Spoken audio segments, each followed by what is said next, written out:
Our sponsors: The Finkley Experience, HBCU First, The Jamal Bakes Morning Show, J&J Leadership Academy. Thank you for your contributions towards The Michael Finkley Show. Hello everybody, it's Michael Finkley with The Michael Finkley Show. And I'm Nicole with Conversations with Nicole. You can join me Wednesdays at 9 a.m. on all of my streaming platforms. Well, Nikki, don't forget about The Michael Finkley Show, Mondays, 12 p.m. Eastern Standard Time on the CTR Media Network. Join us!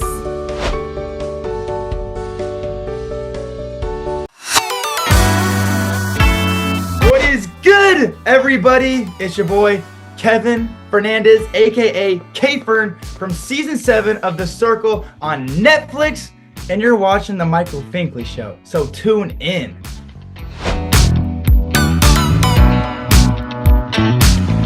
On the next Michael Finkley, singer, songwriter, and multi-instrumentalist, Mr. Jeff is in the building. He shares his love for educating our youth of tomorrow. He discusses his big win for Children's Album of the Year at the World Entertainment Awards.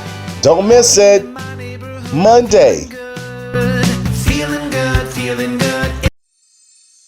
There's a new familiar face this time.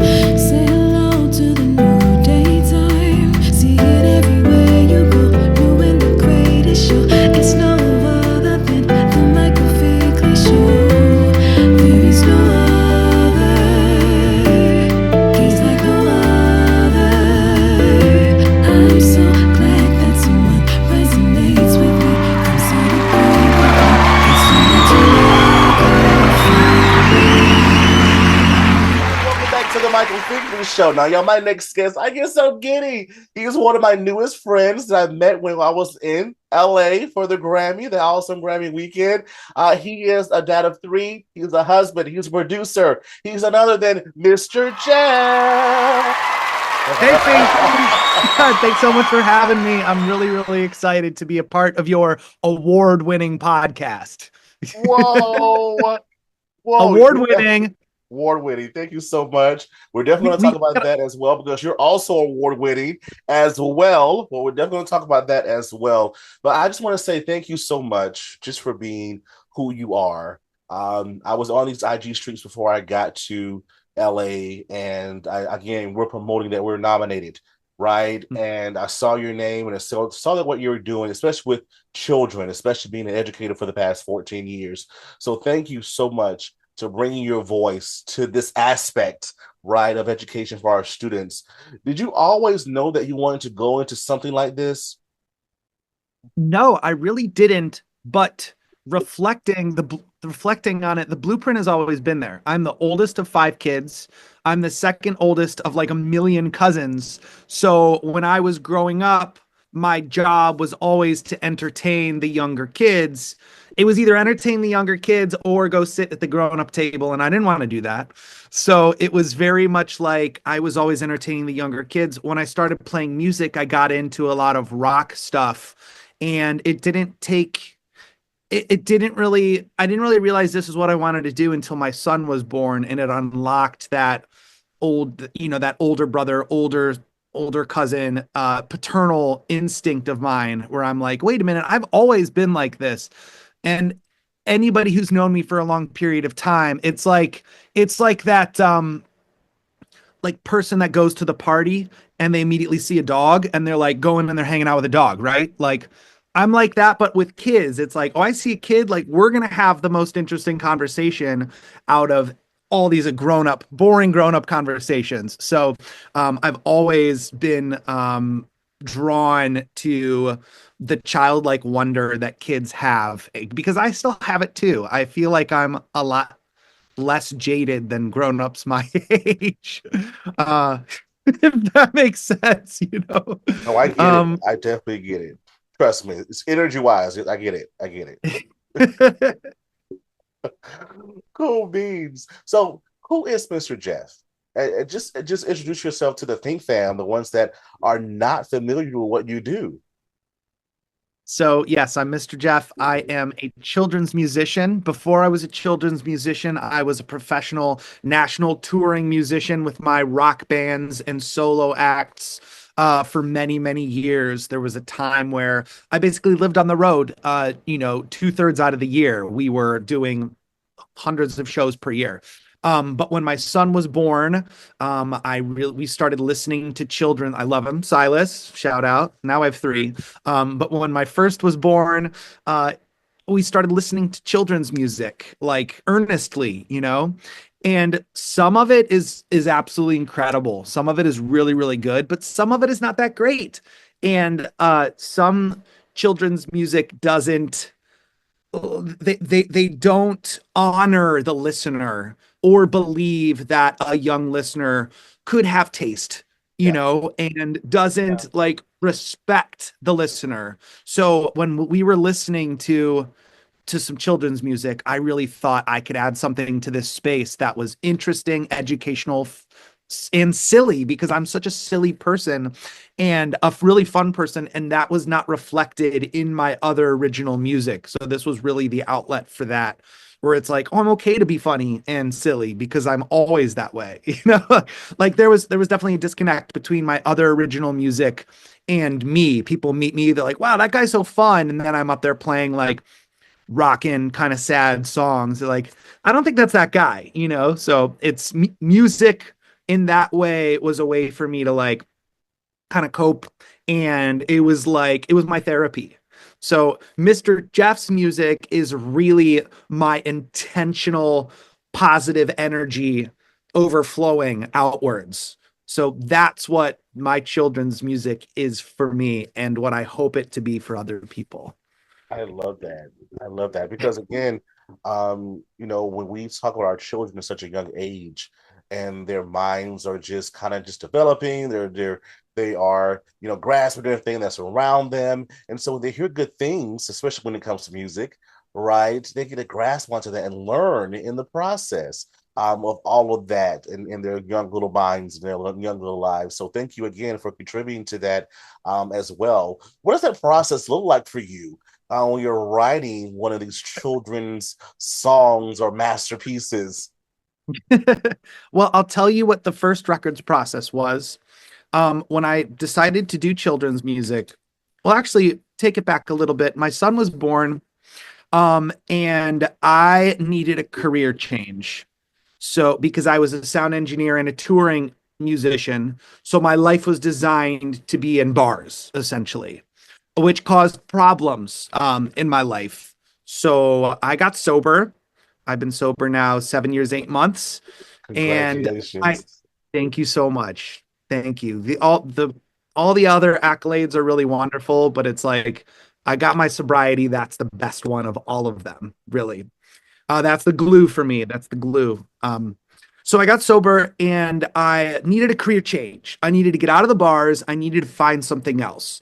So with that, like I said, unlocked paternal instinct, I thought working with children would be a really, really great way to connect with that further. So I became a preschool teacher. I did all the studying and I got certified and I started working as a preschool teacher. And it was so amazing. It was so wonderful working with these kids. And, it was probably the best job I ever had, besides this one. It was so wonderful. And I didn't bring my guitar or tell anybody that I was a musician when I first got there because I was like, I need to just focus on learning and understanding and being this best version of a teacher that I could be. But the cool thing is kids learn so much through music. It only lasted a few weeks where it was like, there's music throughout all of circle time. There's a transition. We got to go to the potty. Here's our potty song. Here's our walking in the hallway song. So it was every day, multiple times. There were these little songs that came up. There were these little bits of ideas that the teacher, maybe the other teacher may have been using them for 10, 15 years. Or we're like, we got to get them to calm down. Let's put on this song. Music is such a mechanism for learning for children.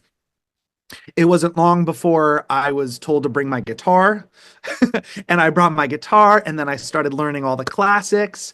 It was like I was just playing for my classroom And then it became I'm playing for a couple classrooms. And then every Friday it became I was playing for the whole school.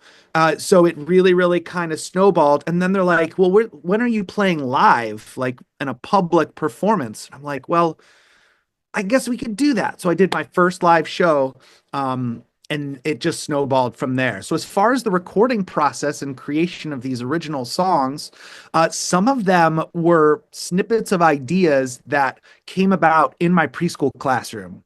And some of them, while I was workshopping the songs, it's like I have a whole classroom of kids stoked to to work on these songs, stoked to talk about these.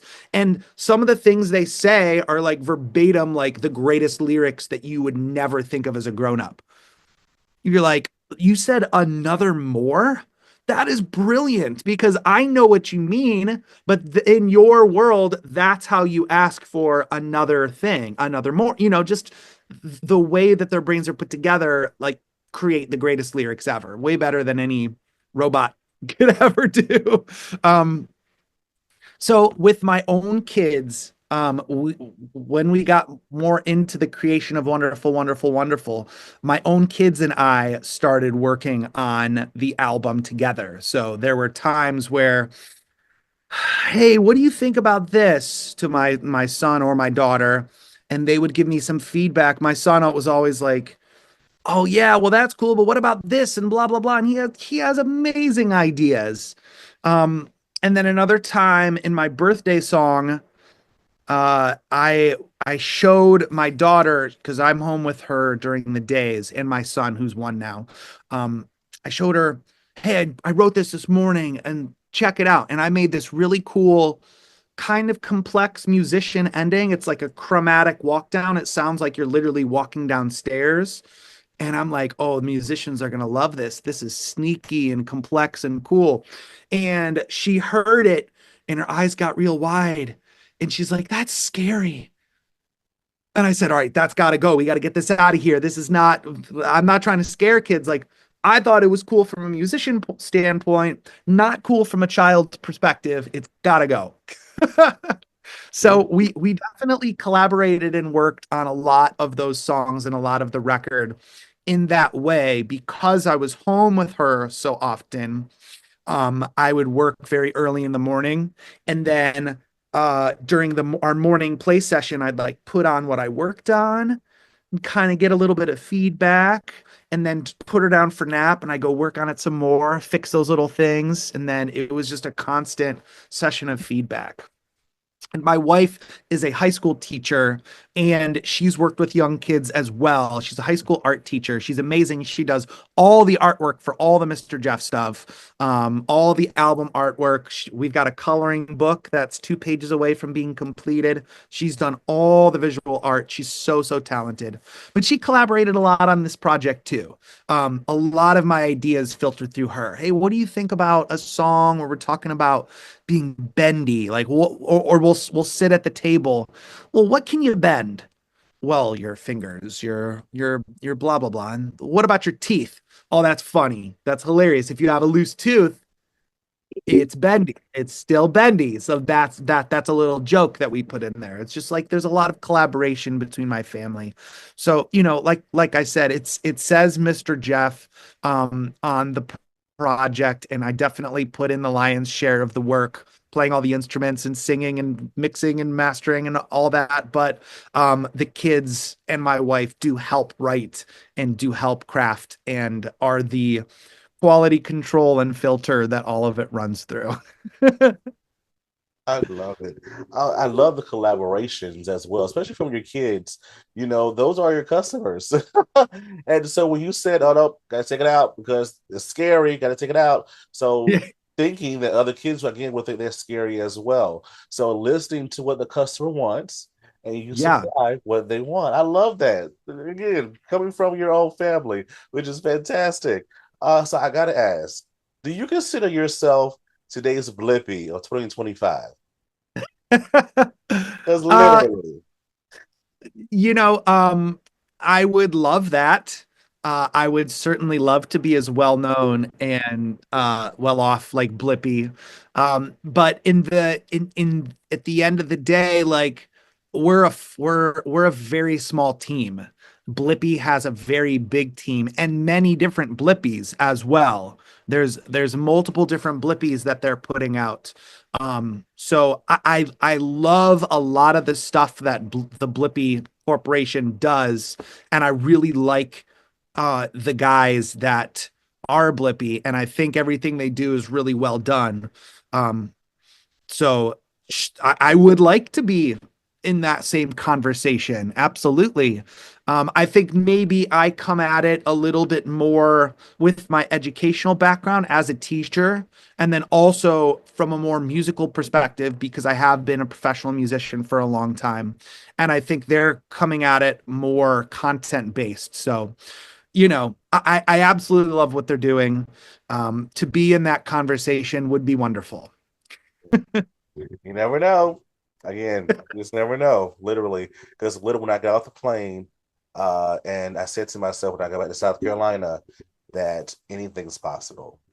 Anything is possible. So I keep saying to myself and knowing that it is in that right. Music.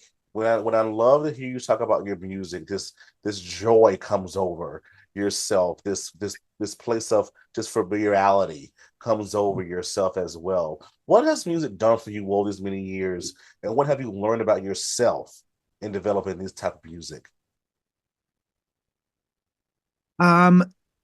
So I've been in kind of the same projects for many years where I'm the singer and guitar player and I'm the lead guy and I write all this stuff and it's gotta fit kind of my sound, like that's what I've been doing for like 15, 20 years.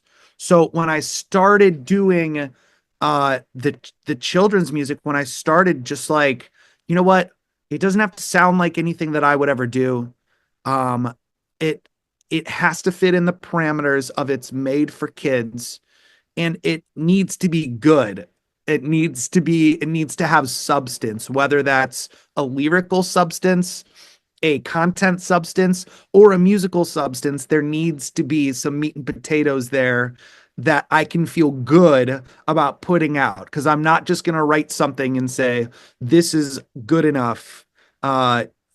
Kids that don't have any, the kids will love it. It doesn't matter. Like, no, no, no. For me, it really matters with what I'm putting out.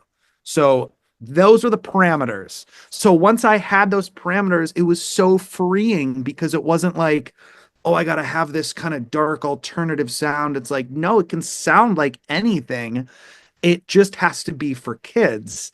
So naturally, it really brought out most of the songs are like silly and educational and upbeat, have a little bit of punk rock tinge to it.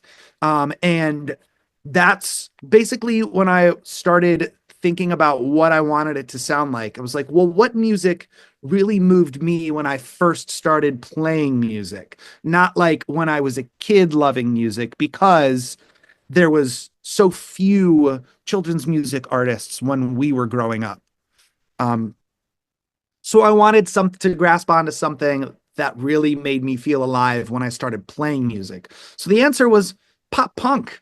Punk rock is really, really what like energized me and I wanted to start playing music, punk rock and grunge. So I'm not saying that those are on the records, but like that was kind of the blueprint for me. It's like kind of got to be quick, kind of got to be upbeat, has to be energetic, and has to get kids moving. So I did a ton of shows before I finished this record, and what we call road testing the songs. So I took the songs and I played them for various groups of kids.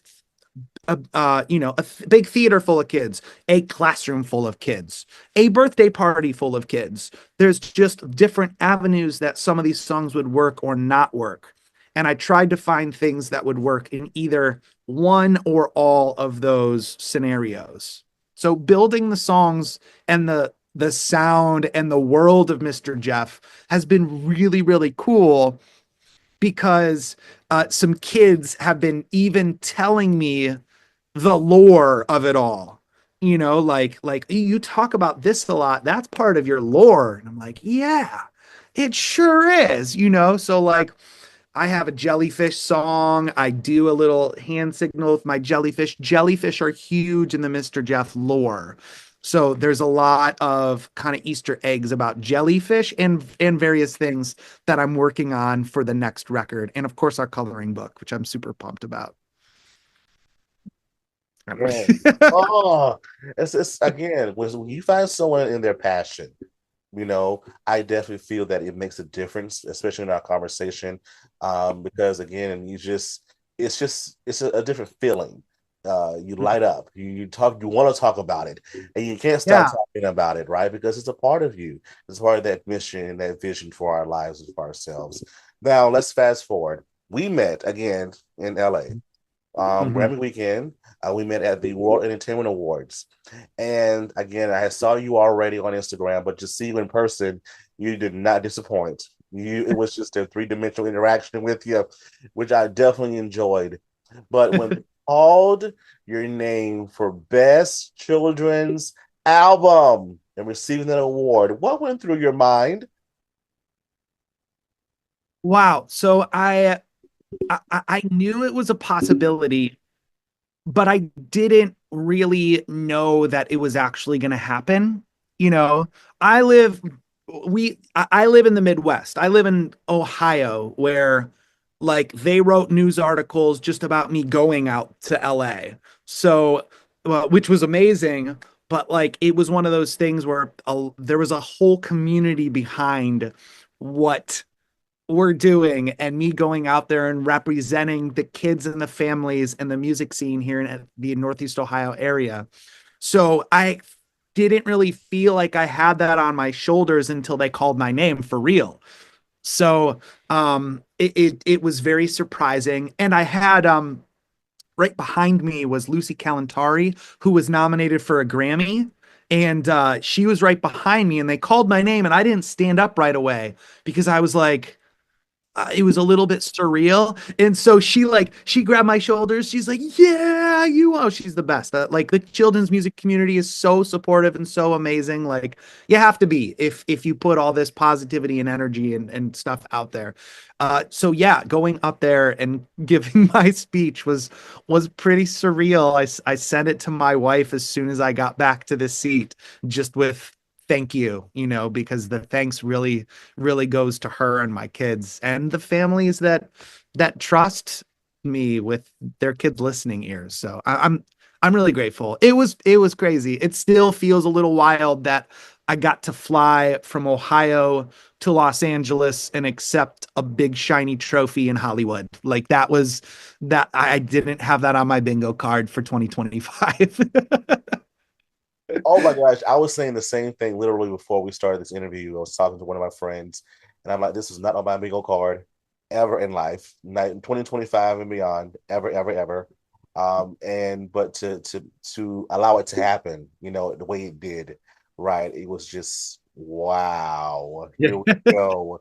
And I was like, okay, again, coming off the plane with this awesome confidence, right? Walking to my car, getting Yeah. back home was just amazing. Because I definitely know the feeling. Are you still on cloud nines? Absolutely. Yeah, I'm still on cloud nine and it really is fueling um like I said earlier, I had the opportunity to take a couple hours to go to sleep early the night that I got home. And my wife kind of pushed me. She's like, that's your work time. You should really get back to work. And I'm like, bet you're right. I have all this momentum. I gotta just go, go, go. I'm not one to rest on my laurels. It's really like, this is cool, but now I know that it's working, so I need to work twice as hard. That's kind of my theory, and yours too. I see because you are working so hard on all of your various wonderful endeavors. Just like you. We're just trying to make that difference in the world, in our niche, right? In the world around us. And so we can't stop. We No. definitely cannot stop. But think, fam, when we come back, we're going to play one of our newest segments called What If with Mr. Jeff. Don't go away. Back in a moment.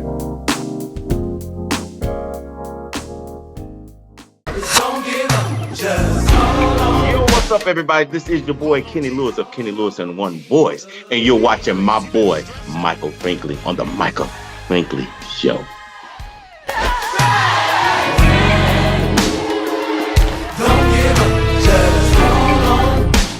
Call on Jesus.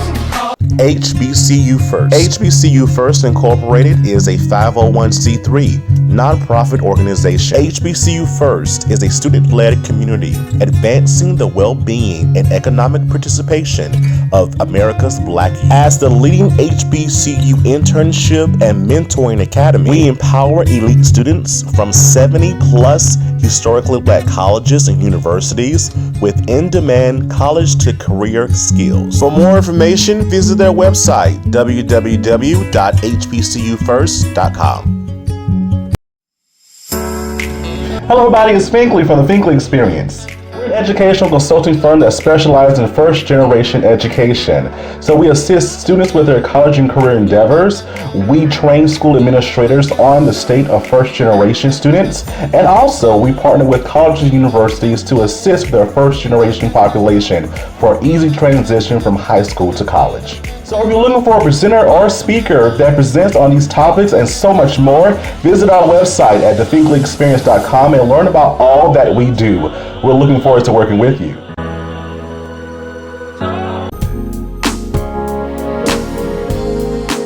Hello everybody, welcome back to the Michael Finkley Show. Still chatting with my newest friend, Mr. Jeff is with us, and he gets to play one of our newest segments called What If?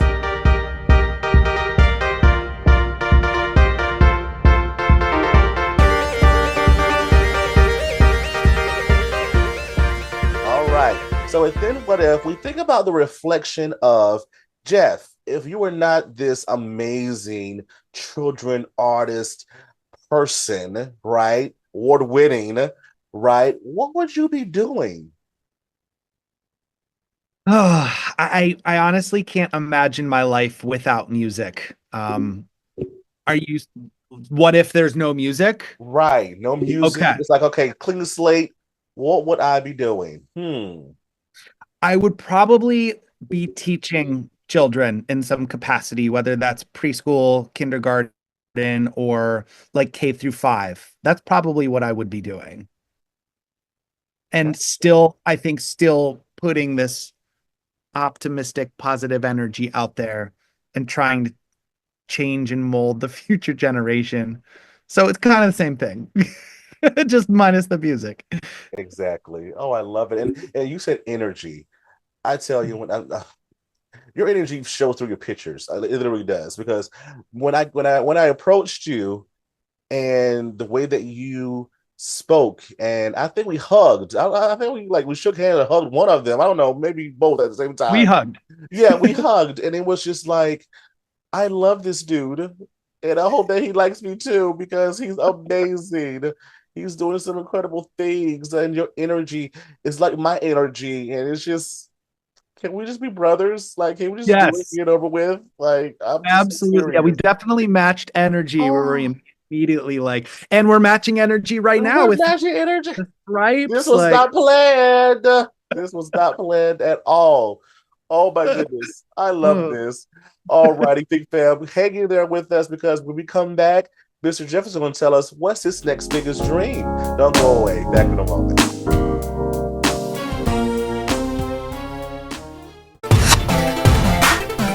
Hi, I'm celebrity saxophonist Richard Shaw Jr. from Atlanta, Georgia. Make sure you stay tuned for more with the Michael Finkley Show. It is absolutely phenomenal.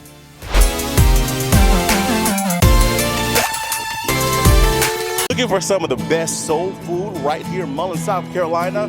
I promise you. Come on down to Garden Alley.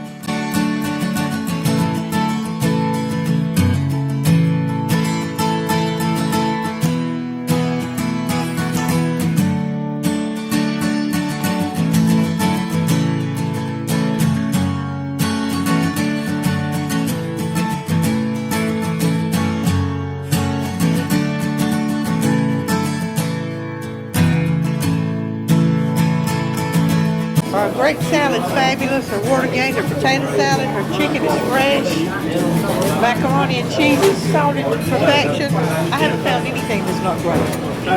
Best ever. Banana pudding, cakes, pies. Yeah. Selection is huge. Garden Alley is an awesome place to eat. I really love it. Come by and see the amazing staff at Garden Alley, downtown Mullins. Hi guys, welcome to Awaken. We wanted to serve the city of Mullins. We are church owned, and we felt like a coffee shop was such a huge need in the city of Mullins. There's nowhere for people to just come, get a cup of coffee, sit with friends, maybe do some work on the laptop. And so we feel like it was a service that we could give back to the city. Well, our hope is that people will feel calm, that they'll feel welcome, that it'll be a place where they can come and just clear their mind. We come here twice a day. That's how good their smoothies, their coffee, their lattes, frappes, delicious. I would love the atmosphere here. If I had time to come and just sit and relax, I would. It's awesome. One thing that I really love about it being here is just the cozy environment. It's so inviting. I can come in here and I can get my schoolwork done, a good coffee and a good meal. But I'm just really thankful that they're here and that I have a good place to go. We're open Tuesday through Friday from 7 a.m. to 2 p.m. and Saturday from 8 a.m. to 2 p.m. Awaken Coffee Bar, downtown Mullins. Hello, everybody. Welcome back to the Michael Finkley Show. Still chatting with my newest brother, my friend, Mr. Jeff himself, and he is going. I'm excited for this next question he's going to answer because it's our theme question for the season of right here, season of the Michael Finkley Show. Mr. Jeff, what is your next biggest dream? So there's so many different answers. My next biggest dream is to just keep doing what we're doing, but do it on a bigger level. These accolades are nice and I like them. It would be silly to say that I don't like them. But what is way more important to me are the kids and families that I'm impacting and affecting. Before I left this Mr. Jeff fan and fam, this family of my fun friends, that's what I call my friends, my fun friends. Think fam, fun friends, again, brothers. Meant to be, it's meant to be. Yeah, they had a Mr. Jeff themed birthday party with me on the cake, and they painted jellyfish. I gave a performance. And then there was another birthday party where the kid at his birthday party wore my merch and was singing. He took the microphone and he sang lead for two of my songs, verbatim, knew them all. So really, the work that I'm doing, the fact that it can impact kids and families in a positive way, those are way better than any accolades I could ever imagine. So we're trying to just take that to the next level and impact more families outside of the bubble that we're in right now. So my biggest dream is to keep helping shape our youth in a positive, more self-confident, wonderful way. There's so much children's music out right now that is really important for our community. And I'm really happy to be in that conversation. The cool thing about children's music is it's more than just a genre. It's a demographic, There's adult alternative, that's alternative music for adults. There's gospel music, that's gospel music. There's children's music, that's music for kids. That's a whole demographic, not a genre. So the amazing thing about children's music is it can be any genre. There are so many important children's musicians making life-changing music for kids that is promoting self-confidence, that is promoting inclusivity, that is promoting diversity. Any kind of children's music that you can think of is out there right now, made by real, energetic, optimistic, positive creators such as myself. So to be in the conversation of this world-changing children's music is amazing. So I'm happy to be part of that community. And I'm not of the mind where I got to get to the top. It's we've got to get to the top. And a lot of the children's musicians that I work with, my colleagues from the Children's Music Network and other children's musicians that I know that. And we're all lifting each other up together because it's really not about us. It's about the kids. So that's my biggest dream, is to lift up all of the children's music, the good stuff, the heart stuff, the soul stuff for the kids, and impact families on a bigger scale. That's my dream. And that's the long answer. And I love it all. I love every word of it as well, because you reminded me of something my best friend always tells me. She said, our words are listening. And so because our words are listening, it has to come to pass. So when it does come to pass, we can remember this moment and said, I remember when you said, and because it's happening. So it's going to happen. I just want to be a fly on the wall for it, sir. I just want to be a fly on the wall for it when it does happen. I must ask, and all that you've done thus far within this short time that you've been here on Earth and doing these amazing things for children by way of music, are you proud of yourself? I am. I really, really am. There's always more work to do. That's kind of my work ethic. There's always more work to do, but really, over the last few weeks, I definitely took a beat to kind of take it all in, because getting showered with my community's praise and like getting letters from our mayor and from our like state government sent me a letter, like there was a lot of people that are proud of what we've done. So by proxy, yes, I'm absolutely proud of what we've done. And I'm more proud that my kids are proud. I'm more proud that like for instance, my son, he had not shown any of the work that we'd done to his friends yet. He didn't show him the album. He didn't show him any of the music videos. He didn't show anybody the award-winning music video that he made. We won Best Music Video at a film festival, Daddying Film Festival, that he co-directed. He directed another video too that we're going to send out. So I didn't really know where he stood on it.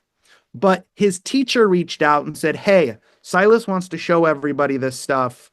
What are the links? So I sent them the links and I held my breath because I didn't really know where he stood. I picked him up from school that day. The first thing he said is, Dad, my hand hurts. He said, Dad, I don't know how you do it. My hand hurts from writing autographs for 45 minutes. And I'm like, what? And I asked him verbatim, he told me how this person liked this part and everybody liked this. And he's like, I'm kind of the most popular kid in school now because I'm like a famous YouTuber.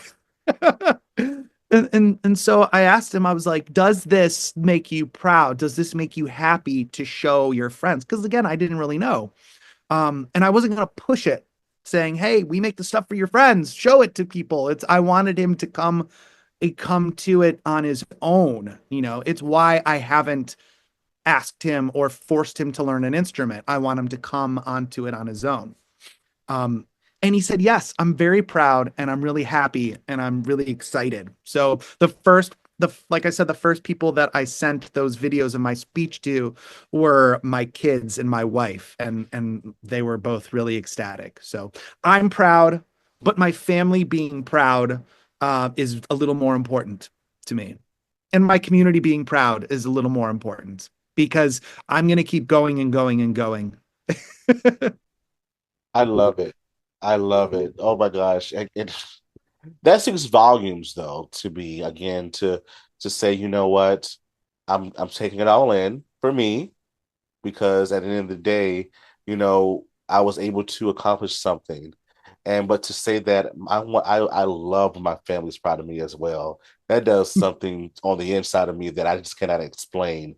Like it literally does. So I definitely understand that aspect as well. So 2025, Jeff, what are we working on? What can we see from you in 2025 going forward? Yes. So my wife and I, mostly my wife, have been working on a coloring book that we are 2 pages away from completion at the time of this podcast. So my wife is an incredible visual artist. She does all the artwork for all the Mr. Jeff stuff, all of the albums, all of the singles, most of the flyers, stuff like that.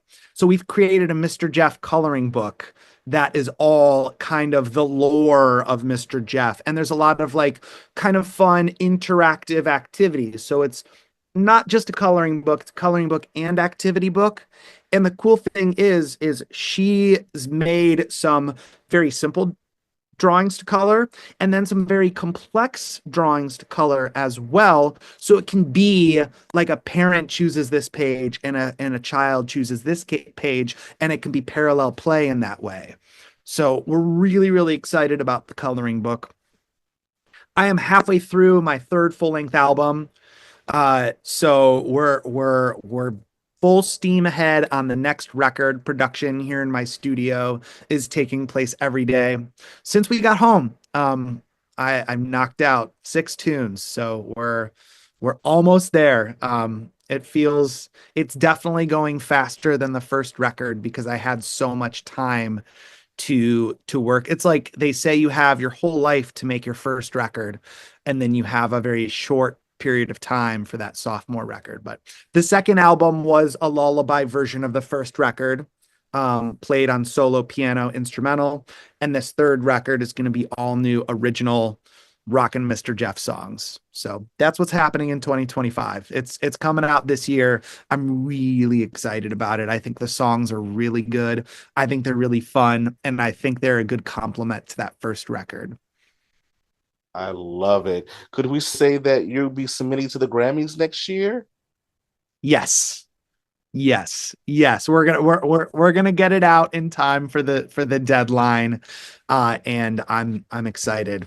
So it's one of, and I know you were nominated. Was that your first time going to the Grammys? Yes, my first time Okay. ever going. Yes. Yeah, so you totally understand this. I feel like there's probably 2 camps of Recording Academy members. They go to the Grammys once and they say, I did it, I'm good. Mm-hmm. And there's the other camp, probably like you and me, we're going every year now. We gotta go. So that's where I sit. I'm like, that was so fun. I loved hanging out with all my friends. And like the best part of the Grammys to me, the premiere, is that what they called the first ceremony? Yes. Mm-hmm. Yeah, the premiere. So like you're literally seeing whatever they handed out 80 Grammys, you're seeing 80 versions of people's pinnacles and they're one of their greatest achievements. You're seeing their moment. You're seeing 80 of them in a row. It was like artists that I had never heard of going up to the accept an award, and I'm like, I am an instant fan of them. And I am I found myself being so happy and proud of every single artist that went up there and accepted an award. You're like, it's the greatest thing ever. Same with the World Entertainment Awards. You're seeing all these people that have worked their whole lives for this moment, and then you get to see it in real time and their real reactions. It was amazing. I gotta go every year for sure. And like you said, it was just, because people ask me all the time, how was that experience? I was glad to be in the room and to live in the moment, to live in the moment. And so from that alone, right, that was my, that was my and I can't describe it any better. I'm like, that was my moment. It's like I'm living in the moment. I'm taking it all in, and I deserve to be here. I deserve to be here. So that's why that's why I'm here. So good stuff. I know that more is going to happen as well.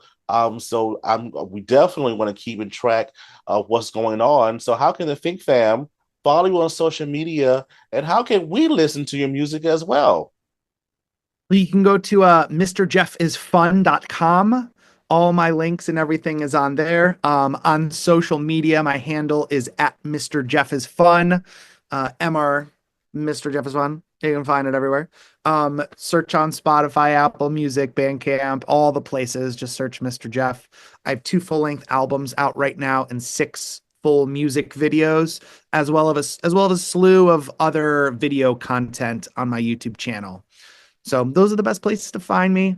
My inboxes are always open if you have an idea or a collaborative idea. That's kind of the exciting thing. Oh, I Finkley's like, yeah. So that's kind of the exciting thing about this next record, Finkley, is that for the first one, we did everything in-house.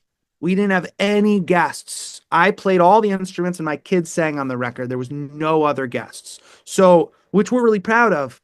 But for this next record, I'm really excited to kind of cultivate the relationships that I've built within the children's music community and invite some other children's music artists that I love and respect and really, really want their voices and perspective on this record. So there's going to be some really cool collaborations on this next record that I'm very excited about. So that's another thing that I'm really pumped about for this year's record. Interesting. Take it to the next level. Definitely take it to the next level. Mr. Jeff, because he is fun, Think Fam. Mr. Jeff, thank you so much for being with us and just sharing your wisdom, your light, and your expertise into what you do. Thank you so much. You have to come back. I'll be back. Thank you for having me, Finkley. This is great. I love what you do. I love that you're an award winner. You deserve it. You're amazing. You've cultivated this super, super cool family and this really cool community thing. I think you're amazing. All the love that you're sending to me, I'm putting it right back on you. So thank you so much. Thank you. Mr. Jeff, everybody. Thank you. And Think Fam, thank you so much for watching. And always remember to pursue your dreams. Have a good one.